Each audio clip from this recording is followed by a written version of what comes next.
मागच्या वर्षी ज्या काही दुर्दैवी घटना घडल्या काश्मीरमध्ये त्यामुळे टुरिझम थोडंसं बॅकफूटवर गेलंय असं मला वाटतं. काश्मीर आणि टुरिझम हे नातं खूप जुनं आहे. खरी कलाटणी जी मिळाली टुरिझमला काश्मीरमध्ये ती 2012च्या बूमनी. 2000 लोक समजा काश्मीरमध्ये आपल्याला ॲकोमोडेट करू शकतोय आपण तेव्हाच्या काळी तिथे. तर त्याच वेळेला तिथे 10,000 लोक आली. बापरे, काश्मीरला लोकांनी जावं का? इन टर्म्स ऑफ की लोकांच्या मनात एक थोडीशी भीती आहे की अरे मी जाऊ का नको, असं घडू शकतो तिथे, परत घडेल का नाही माहित नाही. आता गव्हर्नमेंटनी पण आपल्याला सिग्नल्स दिले. काही जी ठिकाणं पहलगामच्या इन्सिडेंट नंतर बंद होती ती नव्याने पुन्हा सुरू केलेली आहेत. आपण स्वतः जाणून बुजून अशा ठिकाणी जावं इथे सिक्युरिटी कमी आहे आणि मग अख्ख्या काश्मीरला बदनाम करावं. प्रॉपर सल्ला घेऊन जावं इथे जाऊ का नको. तुम्हाला लोकांमध्ये तिथल्या काय बदल दिसतो? थोडे पॉझिटिव्ह झाले ते भारताकडे किंवा असं काही वाटतं तुम्हाला? नक्कीच खूपच पॉझिटिव्ह झाले ते आपल्या भारताकडे. तुमच्या मते टुरिझम हे काश्मीरच्या इकॉनॉमी करता किती महत्वाचं आहे?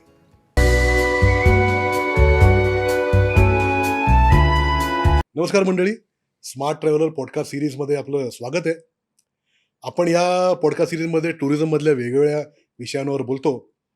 आज असाच एक विषय आपण घेऊन आलो आहे. तो टुरिझम पण आहे, थोडं इकॉनॉमीशी निगडीत पण प्रश्न आहे. तर तो काय आहे तुम्हाला सविस्तर थोड्या वेळात कळतच. पण हा प्रदेश कुठला आहे तुम्हाला एक हिंट देतो. अनेक शतकांपूर्वी आमिर खुसरो बोलून गेले होते की जर कुठे जगात स्वर्ग असेल तर तो इथे काश्मीरमध्ये आहे. म्हणजे ह्याचं का बोलला असेल तो, हे तुम्ही जे लोक ते जाऊन आलेत तेच तुम्हाला सांगतील की काश्मीर इज लाईक हेवन. पण काश्मीरमध्ये गेल्या कित्येक वर्षात काय बदल घडलेत, तिथल्या इकॉनॉमीमध्ये टुरिझममुळे काय फरक पडलाय, तिथल्या तरुणांमध्ये भारताच्या मुख्य प्रवाहात येण्याची कशी ऊर्जा निर्माण झाली आहे आणि गेल्या 20-22 वर्षात टुरिझममुळे काश्मीरमध्ये काय बदल घडत गेलेत, हे सगळं बोलायला आपल्या खास गेस्ट आलेले आहेत.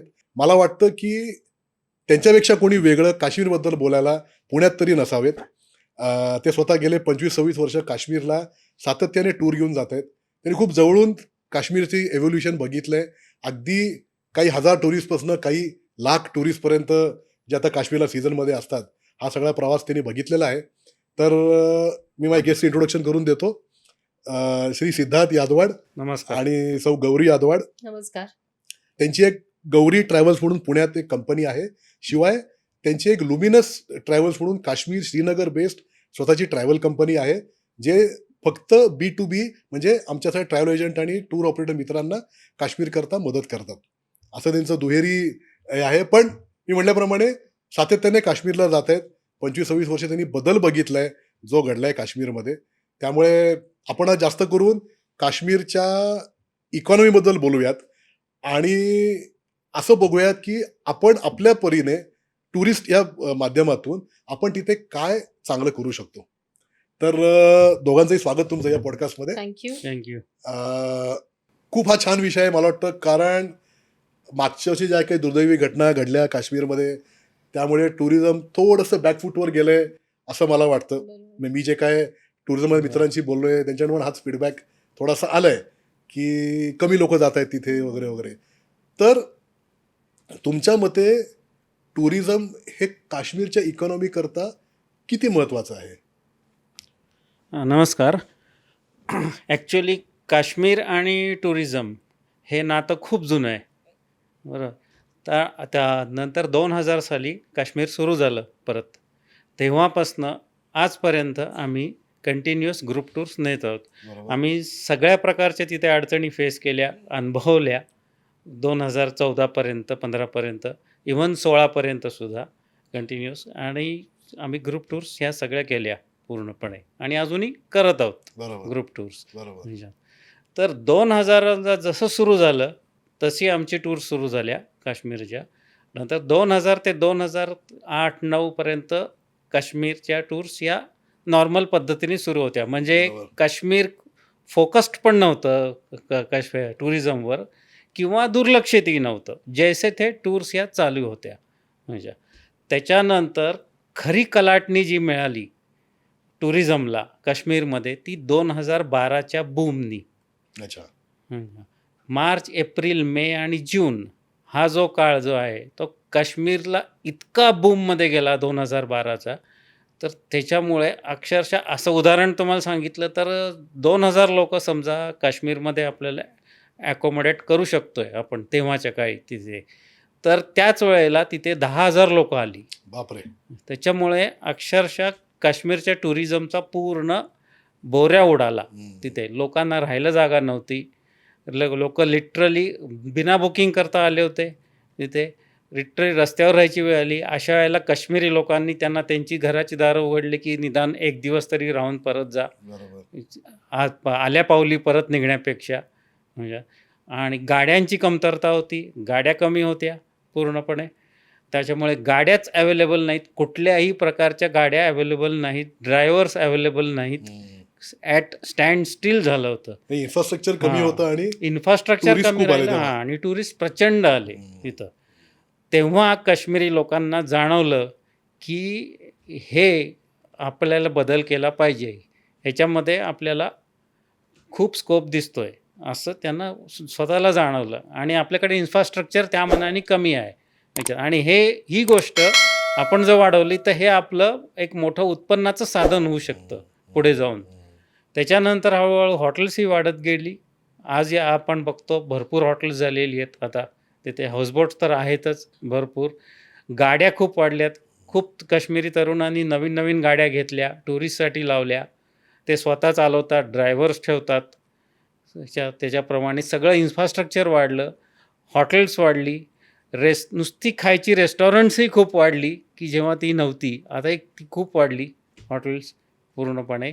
त्याच्याप्रमाणे हे असं हळूहळू हा जो काश्मीरी मधला जो अर्थव्यवस्था आहे, ही अर्थव्यवस्था तुम्हाला टुरिझमच्या रूपाने हळूहळू त्याचा महत्त्वाचा वाटा होऊ लागला. आणि आज असं बघायला गेलं आपलं तर काश्मीरच्या अर्थव्यवस्थेमध्ये टुरिझम हा खूप महत्त्वाचा वाटा दाखवतो आपल्या. कारण भारताच्या बाकी राज्यांमध्ये कसं बाकी पण काही साधनं आहेत इकॉनॉमीला पाठबळ द्यायला. बरोबर आहे. त्यामुळे काश्मीरमध्ये तशी बाकी साधनं फार कमी आहेत. बरोबर आहे. एक तिथं केशर सोडला तर मला वाटत नाही बाकी काही असं मेजर एक्सपोर्ट काही आहे एक तर हेवी इंडस्ट्रीज नाही आहेत, अजून आलेले नाही आहेत. त्याच्यामुळे स्कोप नाही आहे दुसरा कुठला. एक तर स्वतःचा बिझनेस करणे कुठल्या ना कुठल्या प्रकारचा. पण तो बिझनेस जरी केला तरी तो शेवटी तो कुठं येऊन थांबणार आहे, टुरिस्टकडेच येऊन थांबणार आहे. म्हणजे एकूण फिरून फिरून आपण कुठं येतो, पर्यटकाकडेच. असं आहे ते त्याच्यामुळे. आणि पर्यटन मला वाटतं एकमेव अशी एक साधन आहे की जिथे तुम्ही डाऊन द लाईन सगळ्यांना त्याचा फायदा होतो. म्हणजे अगदी हॉटेलवाल्यापासून अगदी खालच्या माणसापर्यंत सगळ्यांना त्याचा फायदा होतो. पण तुम्ही आता सांग, तुम्ही 2000 पासून तुम्ही दोघेही काश्मीरला जात आहे. तुम्ही आता 2012ला म्हटलं एकदम कलाटणी आली आणि सगळं बदललं. पण मागच्या वर्षी ज्या दुर्दैवी घटना घडल्या तिथे आणि एकदम टुरिझम ठप्प पडलं मागच्या मे पासून साधारण, तर तुमच्या मते काश्मीरला लोकांनी जावं का?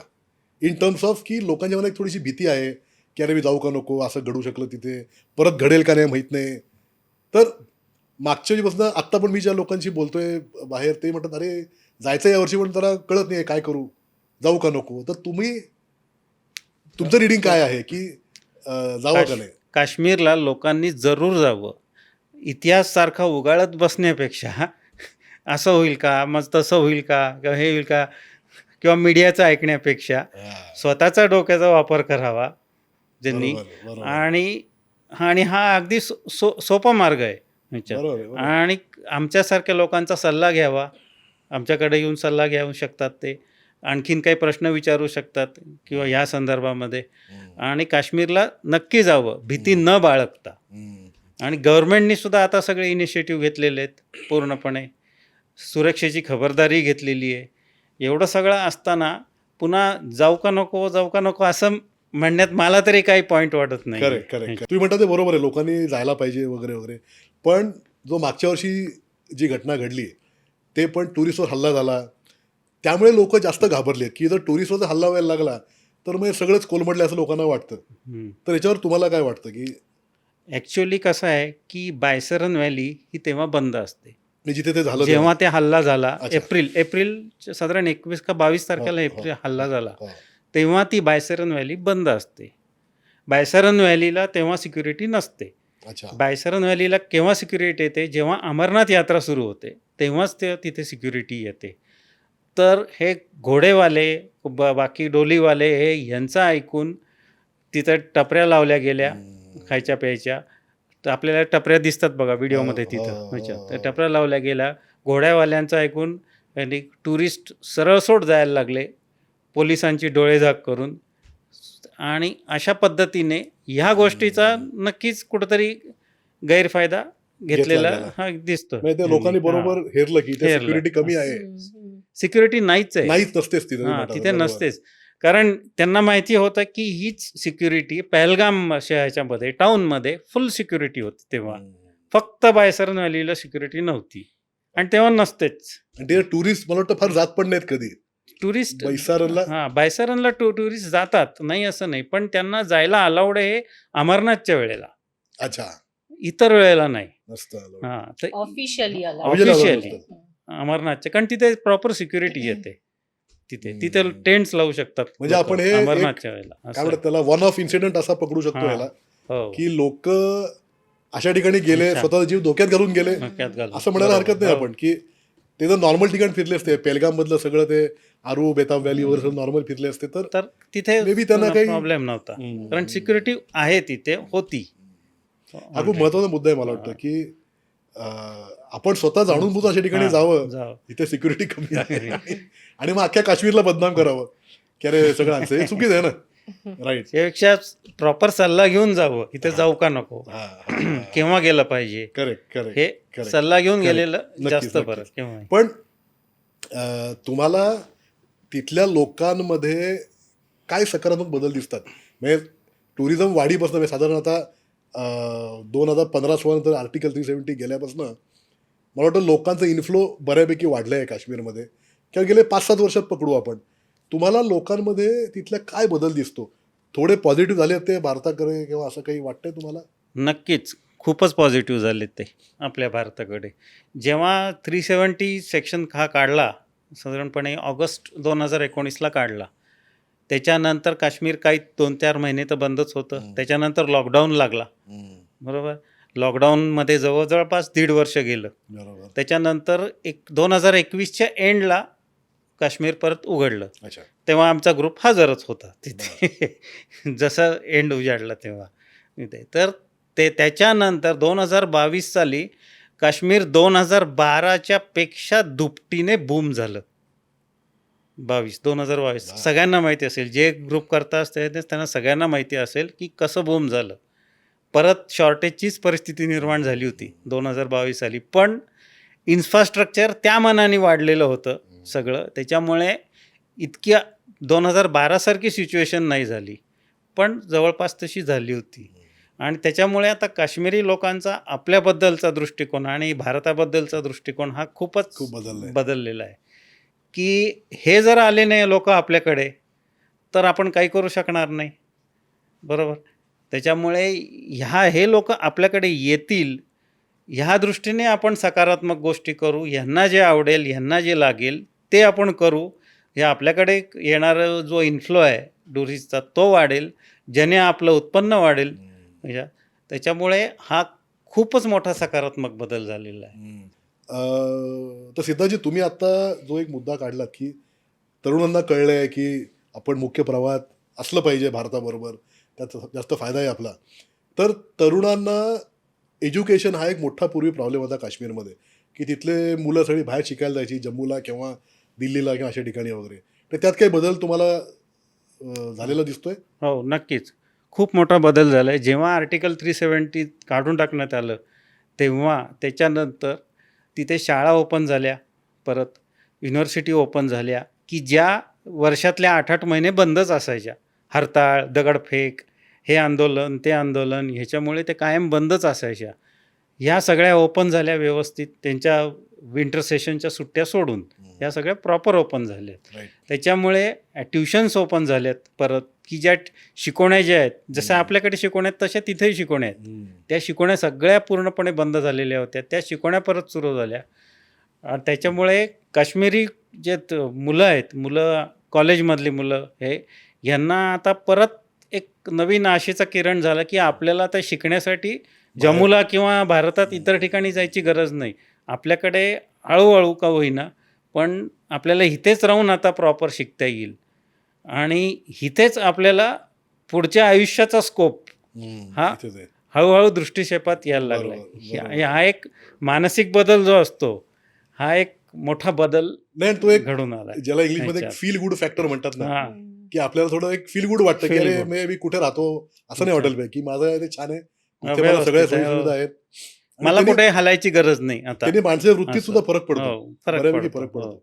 म्हणजे जो कुठेतरी वाम मार्गाला जाण्यापेक्षा बरं. तो पॉझिटिव्ह मार्गांकडे म्हणजे आपण आधी जे एक इनसिक्युअर वातावरण असायचं करेक्ट. की मग पिक्चर मध्ये बघितलं असेल ये बरं. काश्मीर है कहीं भी कुछ भी हो सकता है. हा, तसं ते त्यांच्या मनात पण होतं, इथं कधी काही घडू शकतं असं होतं. आता तसं नाही राहिलेलं. भीती मनामध्ये दोन्हीकडनं सिक्युरिटी होती. आली. करेक्ट.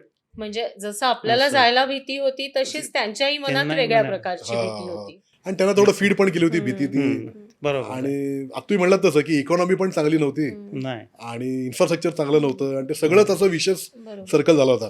आता आय थिंक तो चक्र बदललाय. आता पॉझिटिव्हिटी हो. जास्त सगळं, यायला लागली आहे हो. पूर्ण सेक्टरमध्ये आणि सगळं बदललंय. आ, इन्फ्रास्ट्रक्चर त्या मानाने खूप फास्ट रीतीने डेव्हलप झालंय तिथे.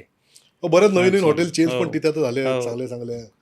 आणि लोक आता इन्व्हेस्ट तुम्हाला करायला हे लागलेत माहिती नवीन. आहे सोनमर्गला जाताना टनेल झालेला आहे पूर्ण नवीन 9 किलोमीटरचा टनेल झाला आहे.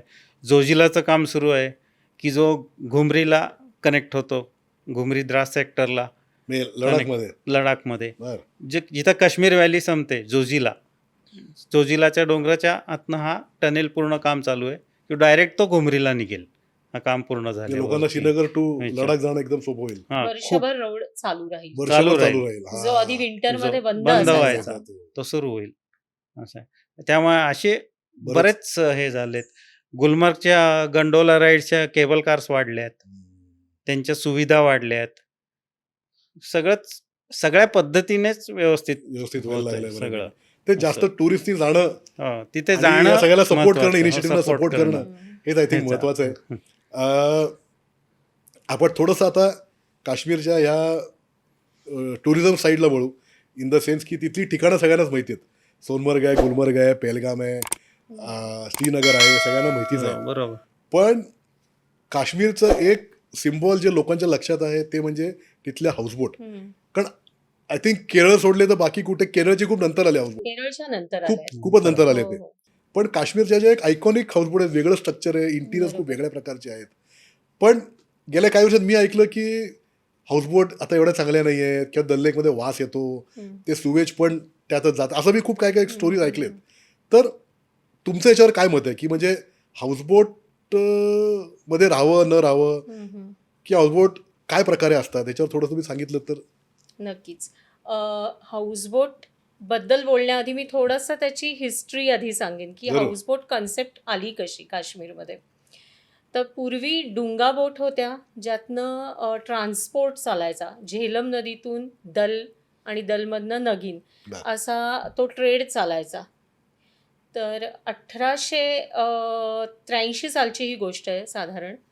एक ब्रिटिश ऑफिसर जो होता त्याला एक मनात कल्पना सुचली आणि त्यांनी ती कल्पना चित्रामध्ये रेखाटली. बर.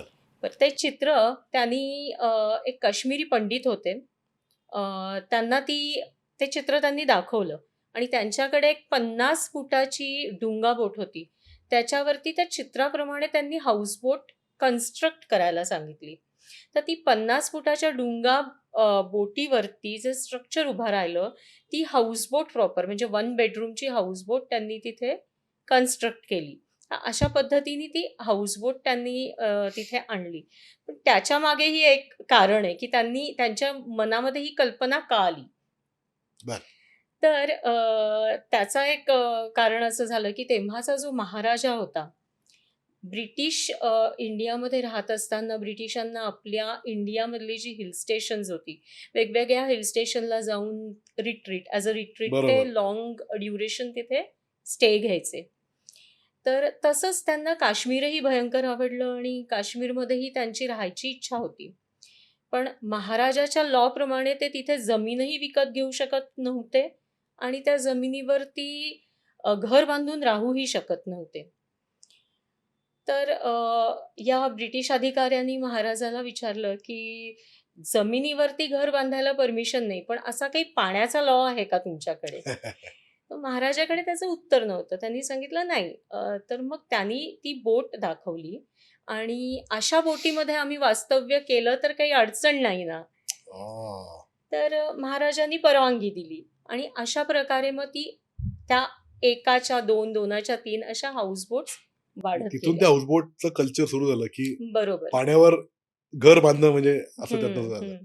पण हा जो विषय आहे की हाऊसबोट गेल्या काही वर्षात दल्ले खूप घाण हां. झालंय किंवा अं, वास येतो वगैरे असं काही आहे? असं खरी परिस्थिती काय आहे? असं खरं तर आता नाहीये. काही काळात जेव्हा काश्मीर बंद असायचं, बाकी तेव्हा मेंटेनन्स अभावी या गोष्टी घडल्या. आता हाऊसबोट मध्ये सुद्धा असं आहे, की आत्ताचे जे लोकल स्थानिक लोकं आहेत, त्यांची 3री 4थी जनरेशन आहे आत्ता हाऊसबोट जी चालवतीये बर. ती. आणि त्या स्वतःच्या त्यांच्या ओन हाऊसबोट असतात. हाऊसबोटमध्ये येणारा गेस्ट जो आहे, त्यांना सर्व्हिसही ते त्यांचं कुटुंबीय देतं. करेक्ट करेक्ट म्हणजे करेक्ट. त्यांना लागणारं सगळंच जे काही सर्व्हिसेस आहेत, फूड राईट आहे राईट किंवा इव्हन मेंटेनन्स पण ते कुटुंब बघत असतं. Right right. तर म्हणजे एक सिमिलर काइंड ऑफ होमस्टे सारखी ही कन्सेप्ट आहे. जी आपल्या इथे आपण होमस्टे म्हणून म्हणतो तशीच ती आहे. त्यामुळे काय होतं काश्मीरचा जो तिथलं जे कल्चर आहे किंवा तिथलं जे लोकल क्युझिन आहे करेक्ट त्याचा करेक्ट. फर्स्ट हँड एक्सपिरियन्स हा हाऊसबोटमध्ये मिळतो. नक्कीच नक्कीच नक्कीच.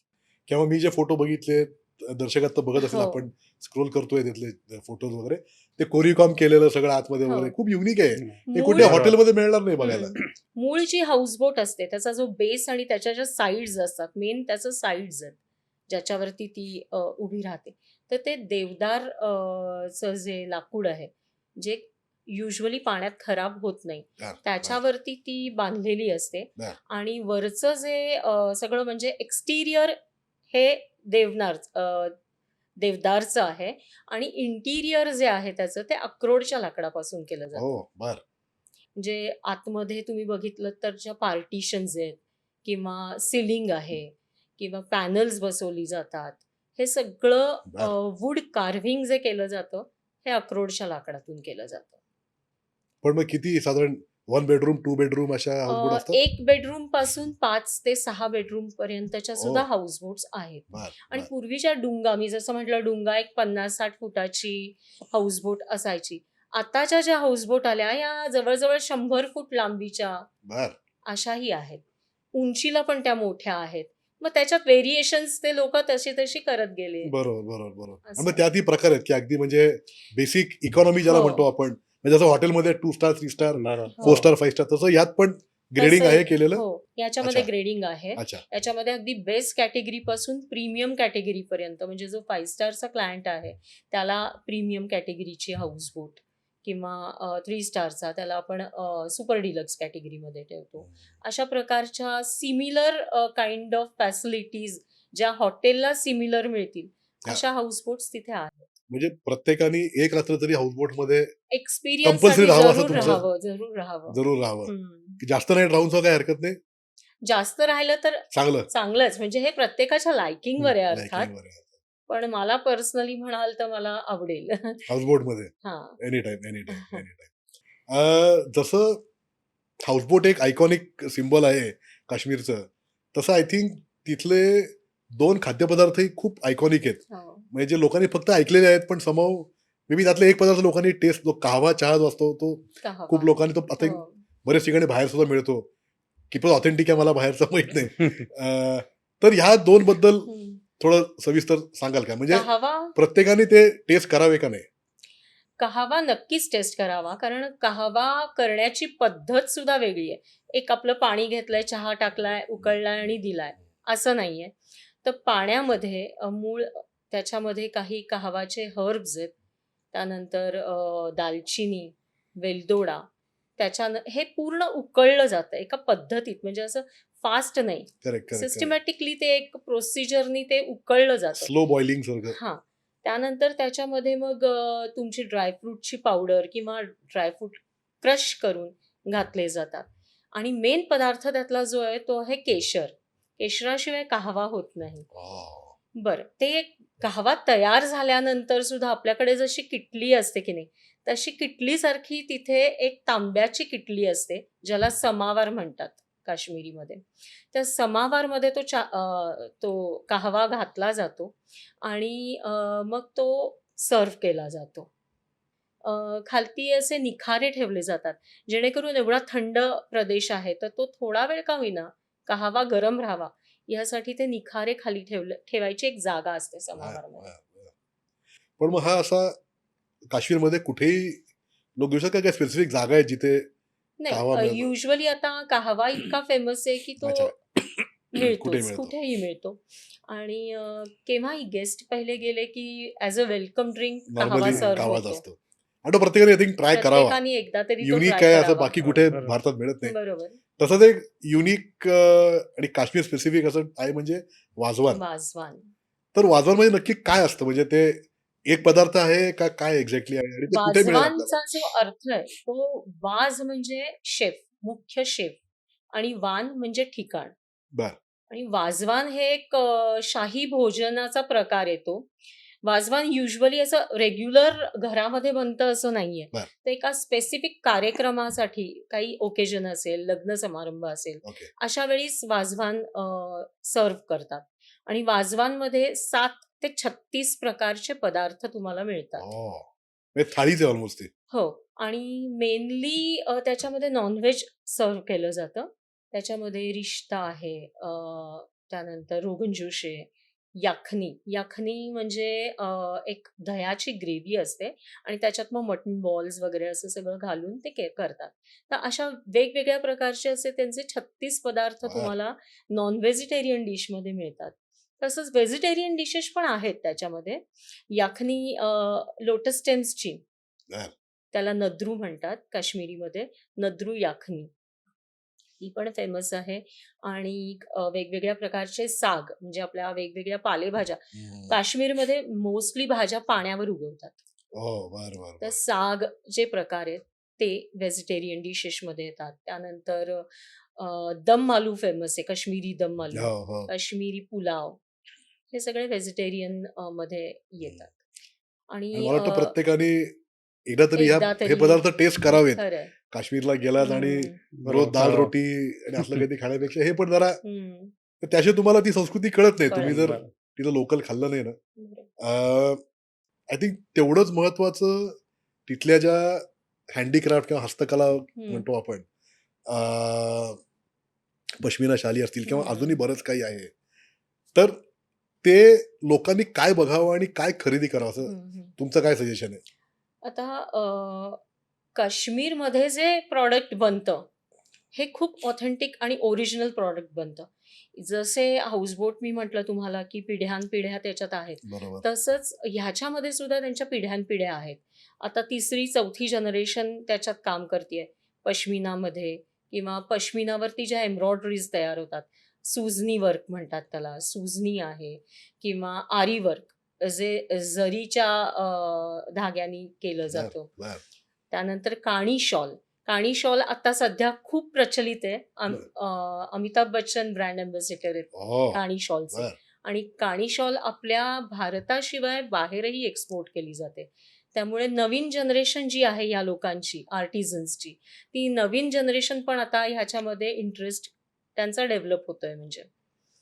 तर ह्याला आर्टला सुद्धा खूप एक स्ट्रॉंग तिथे हिस्ट्री नक्कीच आहे त्याची. नक्कीच. आणि या शालीसाठी जो विणायला वगैरे जो वेळ लागतो, तो सुद्धा जवळजवळ 8 महिने कमी वर्क असलेल्या शॉलीला करेक्ट लागतात, ज्याला करेक्ट. फक्त बॉर्डर वगैरे विणायचे.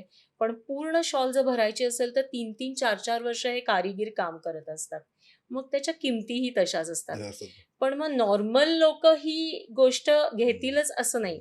म्हणून मग त्याचंच एक दुसरं स्वरूप, म्हणजे एक कमी वेळामध्ये तयार होणारी म्हणा, किंवा कमी फाईन मटेरियलमध्ये बरोबर. असलेली अशी बरोबर. शॉल तयार केली जाते आणि ते लोक घेतात घेतात. घेतात घेतात घेतात.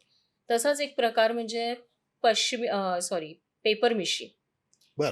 पेपर मिशी म्हणजे कागदाच्या लगद्यापासून हँडीक्राफ्ट्स तयार केली जातात, वेगवेगळी सुव्हिनियर्स किंवा बर घरगुती उपयोगाच्या वस्तू सुद्धा, ओके ओके वाज, आणि त्याच्यावर नाजूकसं असं पेंटिंग केलं जातं. हे सगळं हाताने केलं जातं.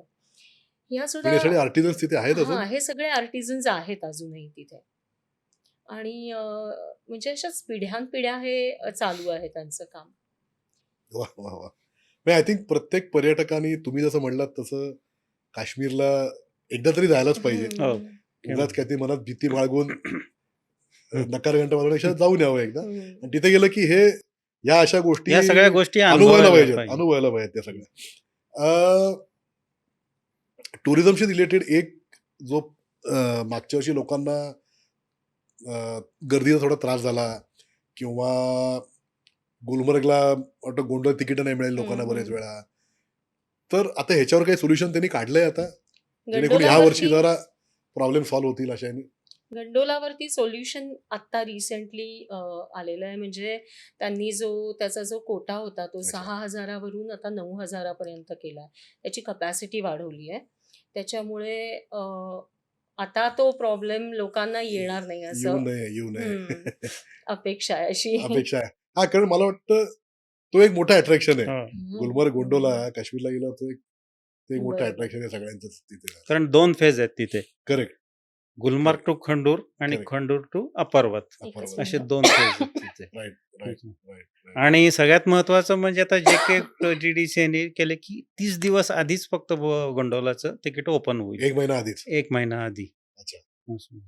Okay okay. त्याच्यामुळे आता मिळायला पण त्या मनाने Chance. ऑनलाईन आणि वाटतं ऑनलाईनच पोर्टल आहे सगळं. ऑनलाईन सगळं Online ऑनलाईन bookingच मिळतं. नाही, आता ऑफलाईन राहिलेलं नाही right right counters. Okay great. दुसरा एक महत्वाचा बदल आय थिंक आपण बोलायला पाहिजे तो म्हणजे कनेक्टिव्हिटी. पूर्वी काश्मीर जायला फक्त डायरेक्ट श्रीनगर फ्लाईट हाच एक ऑप्शन होता. हो पण आता मी ऐकलं एक वंदे भारत ट्रेन पण चालू झाली. हो बरोबर. तर त्याचा एक व्हिडिओ मध्ये खूप व्हायरल झाला हो, त्या हो, हो, वंदे भारतचा. हो, बरोबर. श्रीनगर ते बनिहाल मला वाटतं ती चालली होती वगैरे. हम्म. तर ती कुठे आहे आता ट्रेन कुठून ती सुटते आणि किती वेळ लागतो पोचायला किंवा श्रीनगर ते सॉरी कटरा ते श्रीनगर बर. अशी वंदे भारत सुरू झालेली कटरा म्हणजे दिल- वैष्णोदेवी. कटरा म्हणजे वैष्णोदेवी. हा. स्टेशनचं नाव येतं श्री वैष्णव माता कटरा, ओके हे स्टेशनचं ऑफिशियल नाव. बरोबर. तर कटरा ते श्रीनगर बर. ही आता दिवसातनं 2 ट्रेन्स आहेत बर. वंदे भारतच्या. एक सकाळी 8 वाजून काहीतरी 10 मिनिटांनी सुटते आणि 11 वाजता श्रीनगरला अच्छा पोहोचते. 3 तासात पोहोचते. हो 3 तासाचा Best. प्रवास आहे. Best. नाही तर जम्मू त्याच्यामध्ये- श्रीनगर रोडला लोकांना पूर्वी 8-9 तास लागायचे हो, जायला. पूर्वी 8-9 तास लागायचे. हा. आणि दुसरी एक दुपारी सुटते, तरी 2:55च्या सुमारास सुटते दुपारी आणि संध्याकाळी 6 वाजता श्रीनगरला पोहोचते. अशा 2 ट्रेन्स आहेत. या आठवड्यातनं 1 दिवस फक्त नसतात. तुम्ही त्या जायच्या त्याप्रमाणे तुम्ही शेड्यूल चेक करू शकतात. 1 दिवस नसतात, बाकी पूर्ण 6 दिवस या ट्रेन्स आहेत हा. जाताना आणि येताना. मस्त आहे. असं आहे. पण मग त्या ज्याला ती ट्रेन घ्यायची आहे त्याला जम्मूला इथून फ्लाय करायला लागेल. जम्मूतनं कटरा जाऊन कटरामधनं ट्रेन घ्यायला लागेल. हो किंवा मग कसं दिल्लीतनं ते- कटरा ट्रेन दिल्ली- घेऊन दिल्ली तसंही करू शकता. पण दिल्लीतून जी आहे, दिल्लीवरनं आता दुपारी ट्रेन आहे फक्त. सकाळची ट्रेन आता सध्या नाहीये. अच्छा वंदे भारत जी निघते दुपारी, एक तर दुपारी 3ला निघते आणि ती रात्री साधारणपणे 11:30 वाजता कटराला पोहोचते. कटराला पोहोचते. त्याच्यामुळे तुम्हाला ज्यांना वैष्णोदेवी करायचंय त्यांना चांगलं आहे. त्यांनाही योग्य आहे. 1 दिवस वैष्णोदेवीसाठी ठेवला, वैष्णोदेवीचं दर्शन घेऊन परत आले 1 दिवस आणि त्याच्या नेक्स्ट डे श्रीनगरला वंदे भारतने पुढे जाऊ शकले. गेले. Right. असं असं पण हा पण असंही एक चांगला करू ऑप्शन आहे, शकता. कारण हो कधी कधी सीझनला विमान हो. तिकीटही खूप महाग जातात.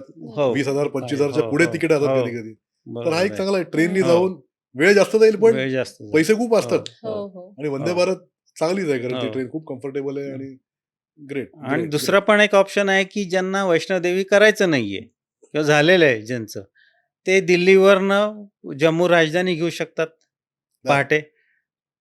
तसंही करू शकतात. पहाटे ती 5ला जम्मूला पोचते. नंतर बाय रोड वैष्णोदेवी कटराला जाऊ शकतात पुढे आणि पुढे ती ट्रेन घेऊ शकतात. किंवा डायरेक्ट असं पण आहे. राजधानी कटराला पोहोचून 5 वाजता राजधानी जम्मू- कटराला जम्मूला नाही जाते, का, ती दिल्ली ओल्ड दिल्ली स्टेशनवरनं सुटते हा. राजधानी. ती फक्त जम्मू पर्यंतच जम्मूलाच आहे. ती पहाटे 5ला बरोबर जम्मूला पोहोचते.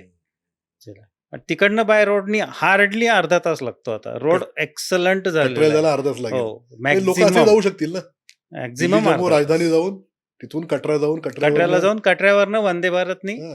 श्रीनगरला येऊ हम्म. शकतात. कट असंही आहे. तो रेल्वे ट्रॅक पण खूप चांगला आहे, म्हणजे त्याच्यात हो. मला वाटतं काहीतरी तो मोठा जो आता ब्रिज झालाय, सगळ्यात हायेस्ट ब्रिज चिनाब नदीवरचा, हा त्याच्यावरनं तो ती आय थिंक पास जगातलं होते. का भारतातलं सर्वात टॉलेस्ट ब्रिज आहे. जगातला. जगातला जगातलं सर्वात सर्व टॉलेस्ट ब्रिज आहे सर्वात तो. टॉलेस्ट ब्रिज आहे जगातलं तो. टॉलेस्ट हो, ब्रिज आहे. हो हो. बापरे.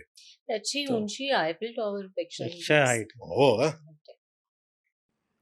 तो एक अनुभव तसंच घ्यायला पाहिजे ना लोकांनी. हो. तो एक अनुभव अनुभव. गेला. इंजिनिअरिंग मार्वल म्हणायला पाहिजे त्याला हम्म. आपण, की हे करू शकले. काश्मीरच्या वातावरणात हम्म. इथे 4 महिने एवढं स्नोफॉल असतो आणि बरोबर. याच्यात करू शकले. हम्म.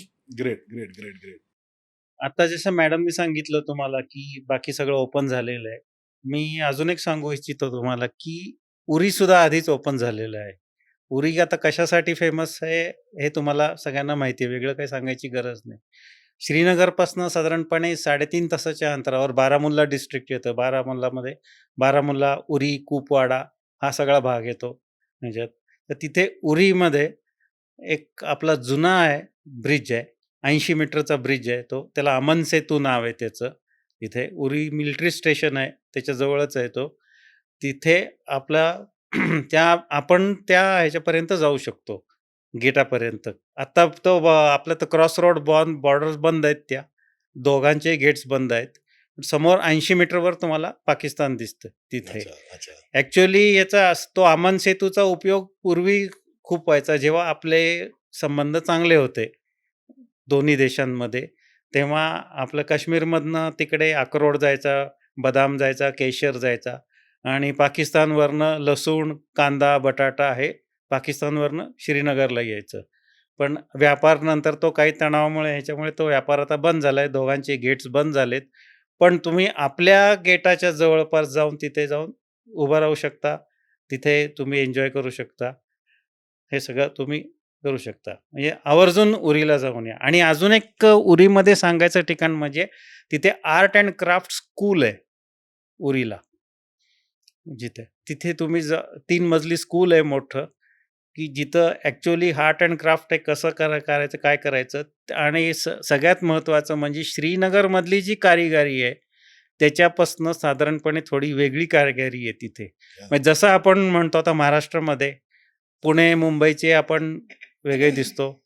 कोल्हापूरचे आपण मराठी आणि हे वेगळं आहे. थोडं कल्चर वेगळं आहे. नागपूर, विदर्भा साईड हे वेगळं आहे. हे कसं वेगळं आहे?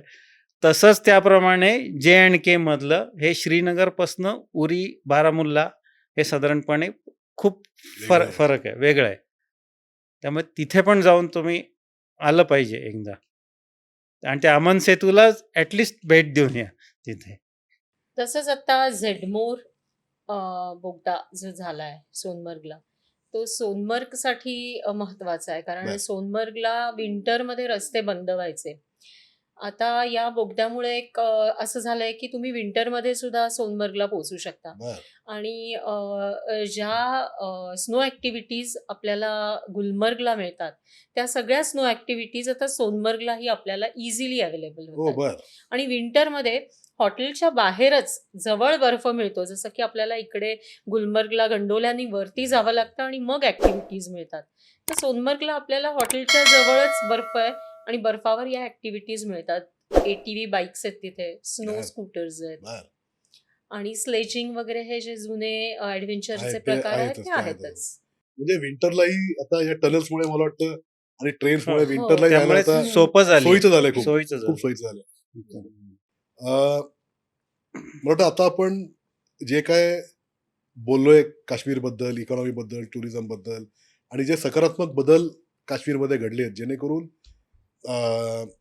टुरिझम तिथे कसं छान आता वाढेल आणि कसं तिथल्या लोकल लोकांना त्याचा फायदा होईल आणि काश्मीरला भारताचा नीट म्हणण्यापेक्षा एक अविभाज्य घटक हम्म. होण्यास जास्त फायदा या अशा टुरिझम रिलेटेड ऍक्टिव्हिटीनी जास्त पटकन होईल असं आय थिंक आपल्याला म्हणायला काही हरकत नाही.